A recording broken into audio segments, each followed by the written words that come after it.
ಬಾಗಲಕೋಟೆ ಜಿಲ್ಲೆಯ ಜಮಖಂಡಿಯ ಹಿಪ್ಪರಗಿ ಗ್ರಾಮದ ಹಿಪ್ಪರಗಿ ಆಣೆಕಟ್ಟು ಮೊದಲ ಕ್ರೈಸ್ಟ್ ಗೇಟಿಗೆ ಹಾನಿಯಾದ ಹಿನ್ನೆಲೆಯಲ್ಲೇ ಅಪಾರ ಪ್ರಮಾಣದಲ್ಲಿ ಹಿನ್ನೀರು ಹರಿದು ಹೋಗ್ತಾ ಇದೆ. ಹಿಪ್ಪರಗಿ ಬ್ಯಾರೇಜ್ನ ತಾಂತ್ರಿಕ ದೋಷ. ಹಿಪ್ಪರಗಿ ಬ್ಯಾರೇಜಿನ ಒಂದು ಗೇಟ್ ಕಿತ್ತು ಹೋಗಿ ನೀರು ಪೋಲು. 22ನೇ ಗೇಟ್ ನೀರಿನ ಒತ್ತಡದಿಂದ ಮುರಿದು ಹಾನಿಗೊಳಗಾಗಿದೆ. ಬ್ಯಾರೇಜ್ನ ಗೇಟ್ನ ಪ್ಲೇಟ್ ಬೆಚ್ಚಿ ಹೋಗಿದ್ದು ಗೇಟ್ ನೀರಿನ ಒತ್ತಡಕ್ಕೆ ಮುರಿದು ಬಿದ್ದಿದೆ. ಬ್ಯಾರೇಜ್ನಲ್ಲಿ ಸಂಗ್ರಹಗೊಂಡಿದ್ದ ನೀರು ಪ್ರಮಾಣ ಹೆಚ್ಚಾಗುವುದರಿಂದ ಇಡೀ ಗೇಟ್ ಮುರಿದಿದೆ.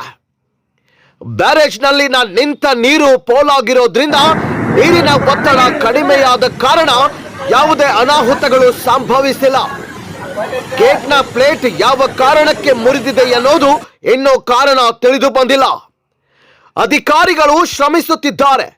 ಈ ಸಮಸ್ಯೆಯನ್ನು ಆದಷ್ಟು ಬೇಗನೆ ಪರಿಹರಿಸುವ ನಿರೀಕ್ಷೆ ಇದೆ. ಹಿಪ್ಪರಗಿ ಜಲಾಶಯಕ್ಕೆ ಜಿಲ್ಲಾ ಉಸ್ತುವಾರಿ ಸಚಿವ ಆರ್.ಬಿ. ತಿಮ್ಮಾಪುರ್ ಭೇಟೆ ಹಾಗೂ ಜಿಲ್ಲಾಧಿಕಾರಿ ಸಂಗಪ್ಪ, ತಹಸೀಲ್ದಾರ್ ಅನಿಲ್ ಬಡಿಗೇರ್, ಜಮಖಂಡಿ ಎಸಿ ಶ್ವೇತಾ ಬಿಡಿಕರ್, ರಬಕವಿ ಬನಹಟ್ಟಿ ತಹಸೀಲ್ದಾರ್ ಗಿರೀಶ್ ಸ್ಥಳಕ್ಕೆ ಅಧಿಕಾರಿಗಳೆಲ್ಲ ಭೇಟಿ ನೀಡಿ ಪರಿಶೀಲನೆ ನಡೆಸಿದ್ದಾರೆ. ದುರಸ್ತಿ ಕಾರ್ಯವನ್ನ ಪೂರ್ಣಗೊಳಿಸಲು ಸೂಚನೆ ಕೂಡ ನೀಡಿದ್ದಾರೆ. ಯಾವ ತೊಂದರೆಯಾಗದಂತೆ ಜಿಲ್ಲಾಡಳಿತ ಮುನ್ನೆಚ್ಚರಿಕೆ ವಹಿಸಿದೆ.